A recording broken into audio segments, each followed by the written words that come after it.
지난 영상에서 로마서 1장 4절 헬라어 원문이 심각하게 잘못 번역되었다고 말씀드렸습니다. CSB나 ERV 같은 몇몇 영어 성경을 제외하고 나머지 대부분의 번역본이 예수가 죽은 자 가운데서 살아난 것으로 번역되어 있습니다. 그러나 헬라어 원문은 예수의 부활이 아니라 죽은 자들의 부활로 되어 있습니다. 그럼에도 불구하고 이렇게 치명적인 오역을 한 이유는 죽은 자들의 부활이 무엇인지 모르기 때문이라고 말씀드렸습니다. 자, 그래서 오늘은 죽은 자들의 부활에 대해서 한번 말씀드려보고자 합니다. 자, 과연 죽은 자들의 부활이란 무엇일까요? 예수님도 이에 대해서 한번 말씀하신 적이 있습니다. 요한복음 5장 25절에 진실로 진실로 너희에게 이르노니 죽은 자들이 하나님의 아들의 음성을 들을 때가 오나니 곧 이때라. 듣는 자는 살아나리라 고 말씀하셨고, 그 뒤 28절 29절에서 이를 기이히 여기지 말라. 무덤 속에 있는 자가 다 그의 음성을 들을 때가 오나니 선을 행한 자는 생명의 부활로, 악을 행한 자는 심판의 부활로 나오리라고 말씀하셨습니다. 예수님께서 말씀하신 죽은 자들은 어떤 자들이냐면 곧 무덤 속에 있는 자들입니다. 그런데 이 무덤 속에 있는 자들은 또 누구일까요? 정말로 예수님은 죽은 시체를 두고 말씀하신 것일까요? 아닙니다. 그렇다면 도대체 누구를 가리켜서 무덤 속에 있는 자라고 하신 걸까요? 그것은 바로 인간의 영입니다. 인간의 영은 사람의 몸, 즉 이 육체 안에서 죽어 있습니다. 여기서 죽어 있다는 것은 생명이 없다는 뜻이 아닙니다. 영은 죽을 수 없는 존재죠. 오히려 영으로부터 모든 생명이 나옵니다. 그렇다면 영이 죽어 있다는 것은 어떤 의미일까요? 흔히들 목회 현장에서 가르치고 있는 것처럼 인간이 죄를 지은 상태, 그래서 하나님과 멀어진 상태를 가리키는 것일까요? 아닙니다. 그렇다면 무엇일까요? 그것은 바로 무덤 속, 예수님이 무덤 속에 있는 자라고 말씀하신 것처럼 그 무덤이 의미하는 바, 곧 영이 인간의 몸 안에 갇혀 있음을 뜻합니다. 우리가 잘 알고 있는 것처럼 창세기 2장 7절에 보면 여호와 하나님이 땅의 흙으로 사람을 지으시고 그 코에 생기를 불어넣으시니 사람이 생명이 되었다고 되어 있습니다.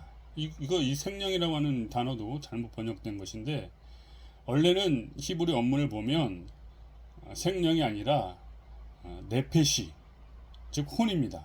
살아있는 혼이 된 것이다, 되었다라고 번역하는 것이 옳은데, 이 번역도 잘못해서 생명으로 번역해 버렸어요. 영에 해당하는 히브리어 단어는 따로 있습니다. 르아흐라고.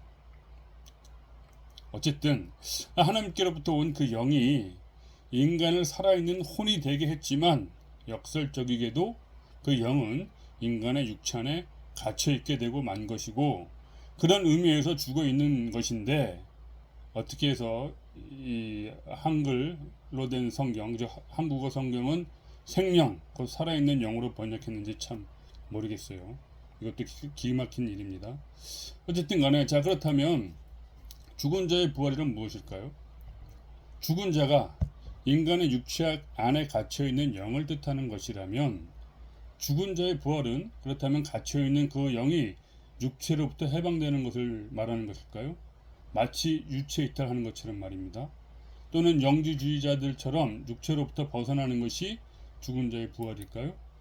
아닙니다. 그럼 무엇일까요? 먼저 우리가 알아야 할 것이 있습니다. 즉, 우리 몸 안에 갇혀있는 영은 막연하고 추상적인 어떤 존재가 아니라 그 실체가 있다는 사실입니다. 즉, 사람의 형상을 한 빛입니다. 우리는 예수님의 변화산 사건을 통해서 그것을 알 수 있습니다.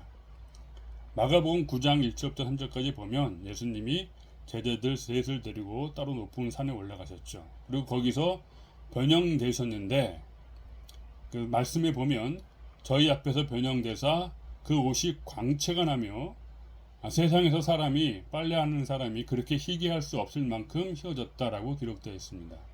이 사건이 실제로 의미하는 바가 무엇이겠습니까? 바로 인간의 몸 안에 갇혀있는 그 영은 사람의 형상을 한 빛이라는 것입니다. 그 빛으로 변화되신 것이죠. 자, 그렇다면 이제 우리는 변화사 사건을 통해 죽은 자의 부활이 무엇인지 말할 수 있게 되었습니다. 그것은 곧 영이 자신을 가두고 있는 이 육체를 통해 자신을 드러내는 것입니다. 이 육체로부터 벗어나는 것이 아니라 이 육체를 다스리고 통제하는 것이죠. 즉 영이 자신의 의지로 이 육체를 움직이는 것입니다. 창세기 1장 2절에 있는 말씀처럼 수면에 운행하는 것이죠. 그런데 더 놀라운 것은 이때에 육체도 함께 다시 살아난다는 것입니다. 마치 갓난아기를 보듯 이 육체를 새롭게 다시금 생생하게 경험하게 됩니다. 이때가 바로 육과 영이 한 몸이 되는 순간이죠. 여러분, 요한복음 20장 26절부터 27절 말씀 잘 알고 계시죠? 예수님이 부활하신 후에 제자들한테 2번 나타나셨습니다. 문을 닫고 있는, 두려워서 문을 닫고 모여있는 제자들한테 한 번 나타나셨고, 또 한 번, 그때 의심하는 도마에게 또 한 번 나타나셔서 말씀하셨죠? 내 손가락을 이리 내밀어 내 손을 보고 내 손을 내밀어 내 옆구리에 넣어보라. 그리고 그리하여 믿음 없는 자가 되지 말고 믿는 자가 되라고 말씀하셨습니다. 문이 닫혀 있는데 예수님이 나타나신 거예요.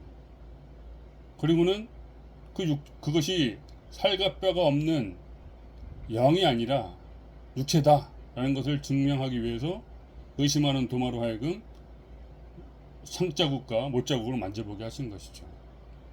이 사건이 실제로 무엇을 의미하겠습니까?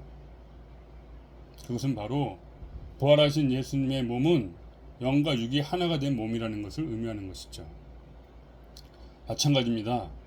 우리의 영이 부활하게 되면 우리 육체도 같이 살아나게 되고 그때에 영과 육이 하나가 되는 그런 사건을 경험하게 되는 것입니다. 여러분, 죽은 자들의 부활이란 이런 것입니다. 앞으로 할 얘기는 더 많지만 오늘은 여기까지 하도록 하겠습니다.